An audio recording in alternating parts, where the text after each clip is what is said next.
Hey guys, my name is Ryan and welcome to Overwatch Central. So usually we don't do these kind of videos analysing stuff that happened in the Overwatch League, but when you actually look at this team of Dallas Fuel that are running on the top right, you can maybe understand why I thought it was worth bringing it up.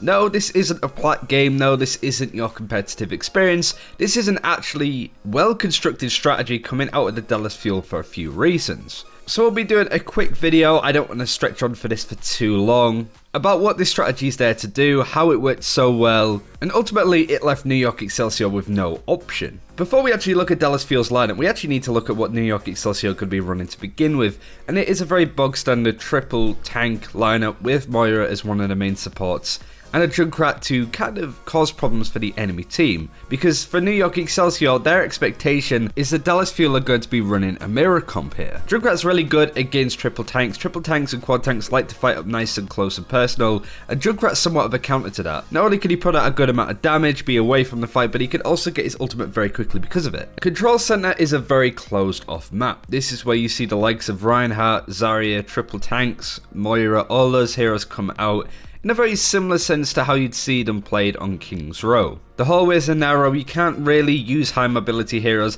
like Winston and D.Va all that much, but D.Va's kind of a must pick currently, so that's why we're seeing her here. But it's a map round for those teams that like to fight close and personal, like to fight in narrow hallways and actually turn a lot of damage onto the enemy, especially with your Zaryas and your Junkrat. And the more damage you have, the more you're able to dictate space and create space as well. Well, that kind of answers why Rascal is playing the MEI here. MEI is terrific at taking control of certain areas with the wall, and the reason why this fight goes out so well and ultimately why New York Excelsior can't even really get close to the point is because of some of these walls from Rascal.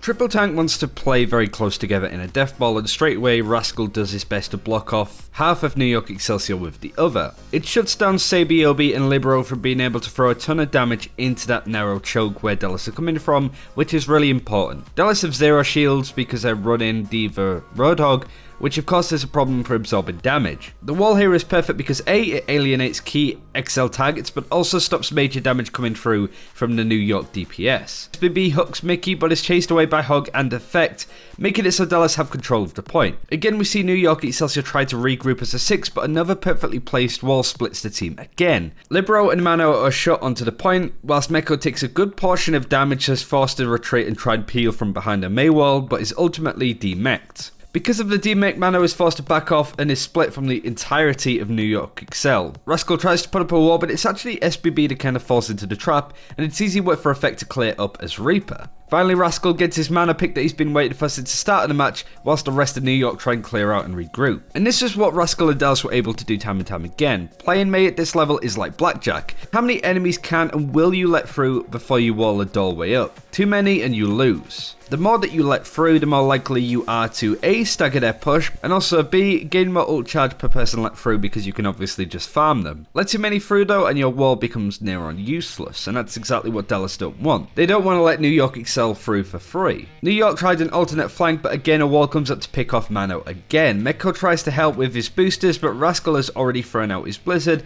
and actually gets to demech Meko as well. Slowly New York Excel try and scramble out and regroup, and in that time Effect is set up behind New York Excel as they try and push in, who haven't noticed that he's there. He tries for the Death Blossom, but unfortunately a late spawning Meko manages to defense matrix a good portion of it, but not before Libero goes down. And now coming up is the perfect example of this strategy, this final fight. The timing from Rascal to catch 4 of New York Excel as they speed boost in, which gets Libero instantly killed by Mickey, but also to push back New York Excel with 96% on the point. It's amazing, considering that both of Dallas supports have their support ults ready as well, so even if they did let through a little bit more of New York Excel, they still would have had a good plan to try and deal with it. Actors tried to stall for overtime, but it isn't enough. This is just a great example of Dallas Fuel letting Rascal be creative and using some of the strategies that they've experienced in the past. What I mean by that is this was actually used against them when they were envious in Contenders Season 0. Kingana used it against Envious, but Taimu brought out Junkrat back then, which was very unpopular of a pick before the buffs. And it's actually a really good video by Blitz Esports breaking down exactly how Taimu was able to beat Kungana, even when Kungana were running this MEI Reaper strategy. So there are weaknesses to it, and one of them is Junkrat. But one of the main key features here is that Dallas were able to shut down Libero on the Junkrat,